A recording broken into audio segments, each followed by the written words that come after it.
역대상 14장 1절과 2절, 2절 말씀을 우리 같이 함께 읽습니다. 1절부터 읽습니다. 시작. 두로왕 히람이 다윗에게 사신들과 백향목과 석수와 목수를 보내 그의 궁전을 건축하게 하였더라.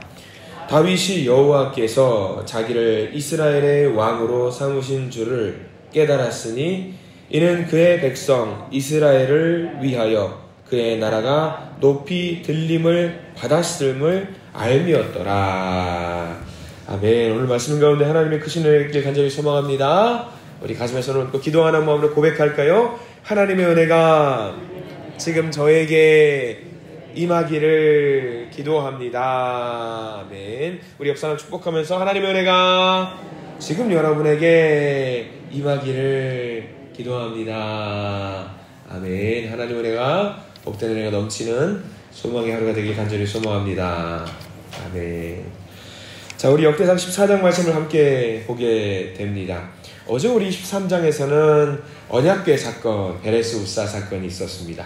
다윗에게는 적지 않은 큰 충격이 될 것 같은 사건을 보고 왔어요.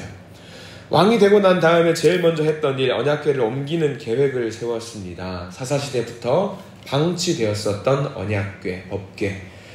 가나안에 들어와서 사울까지는 언약궤가 마치 그들을 지켜주는 수호신 내지는 부적과 같은 존재로 생각을 했습니다. 그래서 사람들은 언약궤를 들고 나가면 블레셋과의 전쟁에서 수월하게 이길 수 있을 것이라고 생각을 했습니다.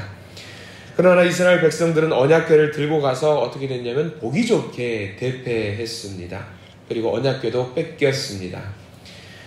잘못된 생각으로 언약궤를 들고 가니까 하나님도 그것을 좋게 보실 리가 없었지요. 법궤를 빼앗겼으니까 이스라엘 사람들은 무슨 생각을 하게 되었냐면, 야, 그거 법궤 아무것도 아니더라. 무슨 힘이라도 우리가 얻을 수 있을 것이라고 생각했는데 아무것도 아니더라 하면서 그 중요한 언약궤를 기억에서 지우기 시작합니다.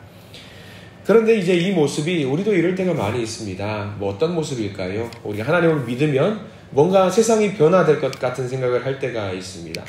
하나님 믿으면은 부유해지고 여유로워지고 경제적으로 잘 되고 취업도 잘 되고 결혼도 잘 되고 아픈 것도 다 낫고 실패했던 내가 성공을 할 수 있게 되고, 그렇게 우리가 신앙생활 할 때가 정말 많이 있잖아요. 우리가 기도 한번 하면 하나님 내 기도 다 들어주시고 모든 것 다 이루어주시는 분이라고 생각할 때가 정말 많이 있어요. 그게 우리의 모습 아닙니까?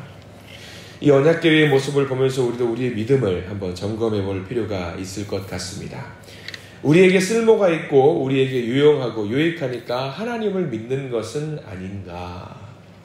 이스라엘의 잘못된 신앙의 모습, 언약궤를 향한 잘못된 생각, 이런 모습이 있다라고 한다면 당장 우리는 그것들을 내려놔야 됩니다.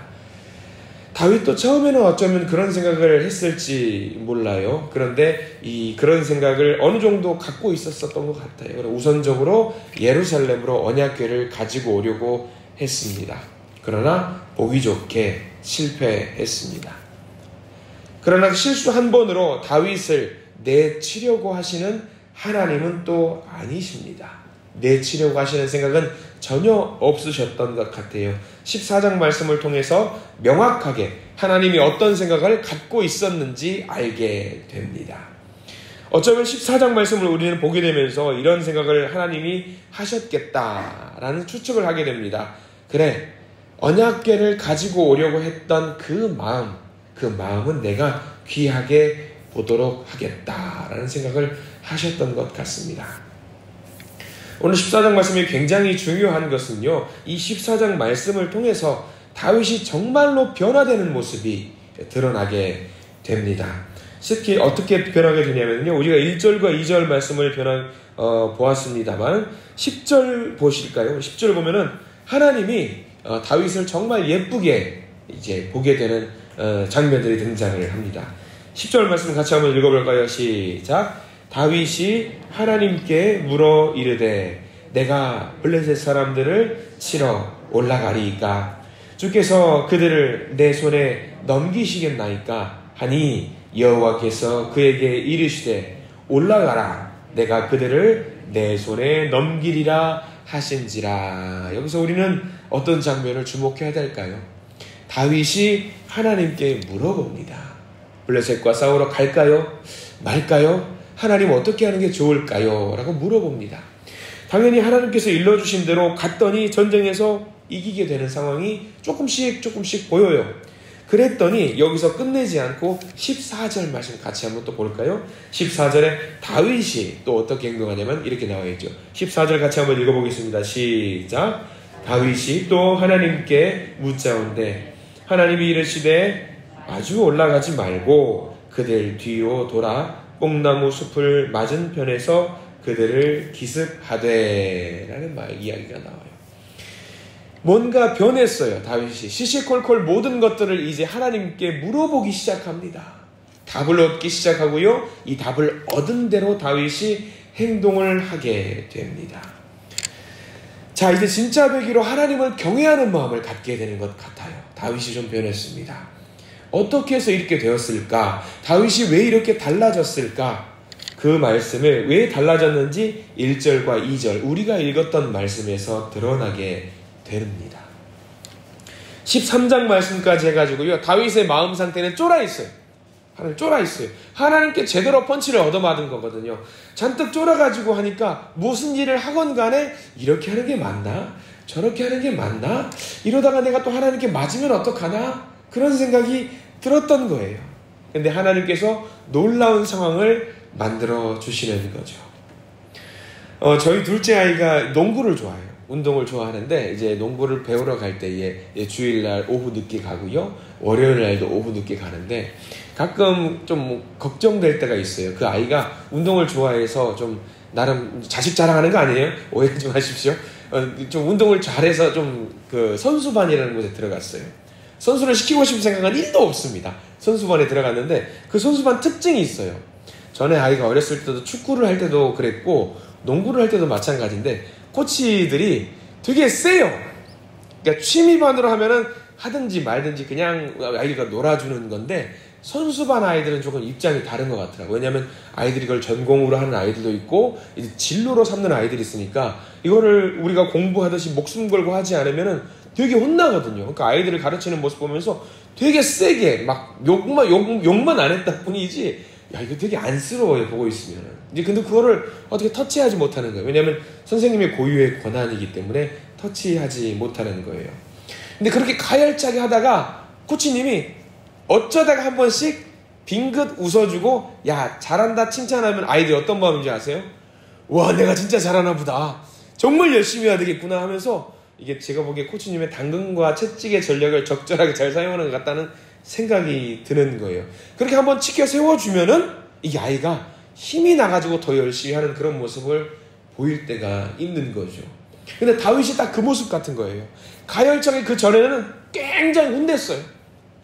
베레스 우사 사건을 통해서 너 이러면 안 되라고 되게 혼냈는데 오늘 14장 말씀에는 이 아이가 잘하는 것처럼 권면하고 독려하는 모습을 오늘 14장 말씀에서는 기가 막히게 하나님께서 보여주는 거죠. 자, 어떤 모습일까? 두로라고 하는 나라에서 우리는 잘 알고 있는 나라예요. 지난번에 수요일 예배 때도 잠깐 한번 봤지만 이 두로라는 나라가 지금은 어떤 나라냐면 레바논이라는 나라, 시리아 그쪽인데 레바논이라는 나라고 레바논의 국기가 뭐였다라고 말씀을 한번 드렸었죠. 뭐였죠? 다 잊어버리셨죠? 백향목입니다. 그래서 국기에다가 뭐가 그 모양이 그림이 있었다고 했냐면 큰 나무가 모양의 국기가 있는 게 그 나라라고 했습니다. 나무가 특산품, 백향목이 특산품인 나라예요. 이 두로왕 사신들이 이제 다윗의 나라에 오는 거예요.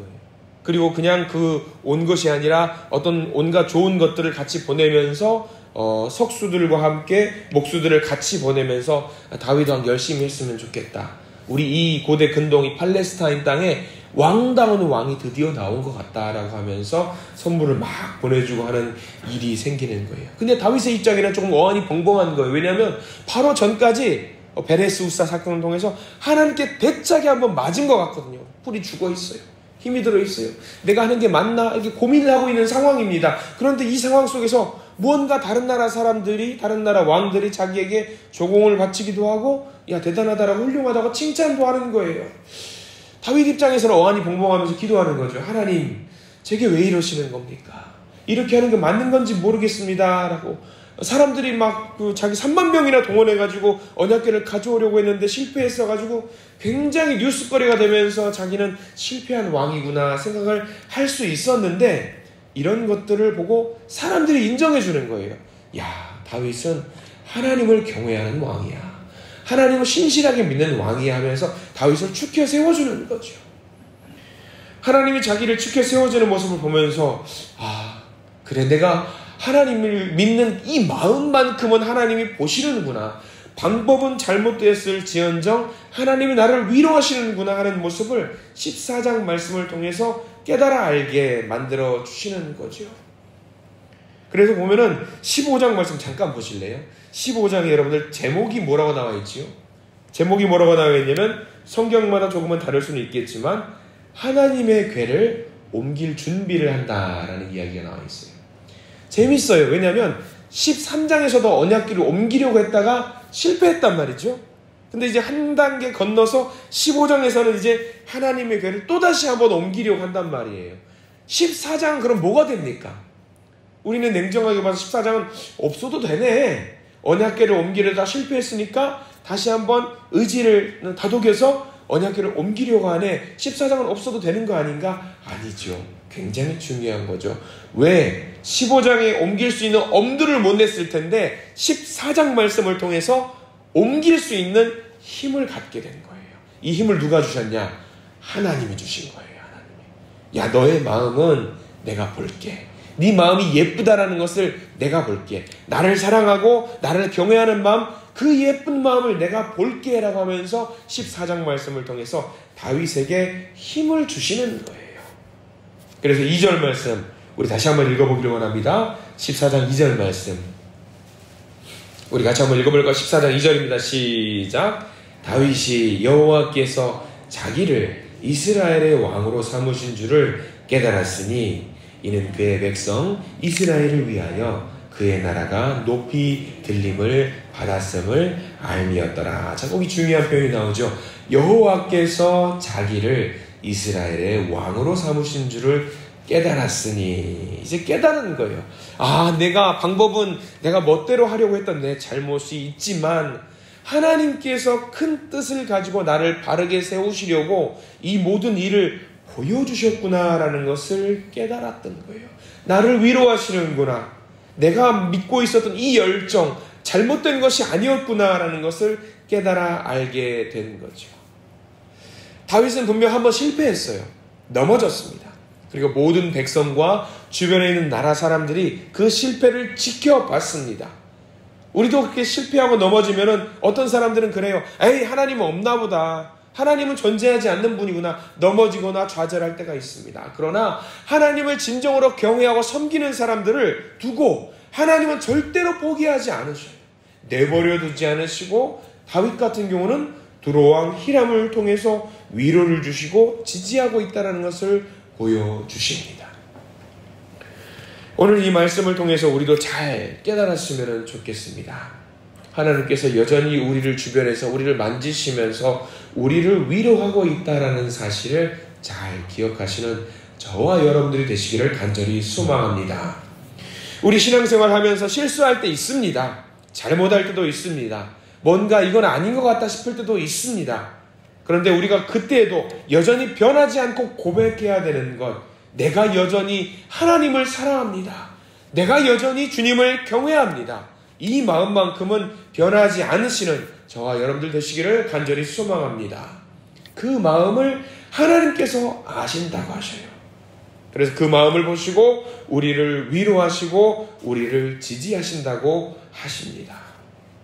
넘어질 때, 좌절 가운데 있을 때에, 낭망한 상태로 있을 때 우리 넘어져 있지 마십시오. 하나님께서 우리의 손을 붙들고 일으켜 세워주시는 우리 하나님을 느끼시고 일어서시기를 바랍니다.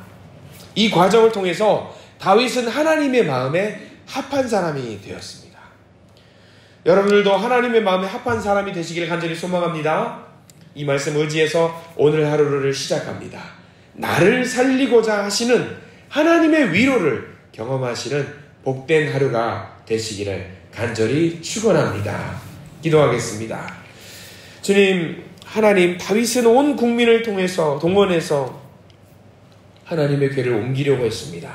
그러나 보기 좋게 실패했습니다. 좌절할 수 있고 포기할 만도 한데 하나님은 두로왕 히람을 통해서 다윗을 격려하시고 하나님의 궤를 찾아오고자 하는 그 마음이 얼마나 귀한 것인지 다시 깨닫게 하십니다. 그리고 그가 왕이 된 것이 다윗 스스로 개인을 위한 것이 아니라 이스라엘 백성을 살리고자 하시는 하나님의 뜻과 긍휼하심이 있다라는 것도 알게 하십니다. 주님, 우리도 도와주시옵소서. 하나님의 긍휼하심을 우리가 알게 하시고 하나님의 위로하심을 느끼게 하시고 하나님께서 여전히 우리를 사랑하고 있다라는 그 사실을 깨달아 알게 해 주시옵소서. 그래서 오늘 하루 살아갈 때에 주님께서 주시는 그 힘을 얻으면서 오늘 하루 열심히 달려갈 수 있는 우리 믿음의 자녀들이 될 수 있도록 도와주시옵소서. 예수 그리스도 이름으로 간절히 기도드립니다. 아멘.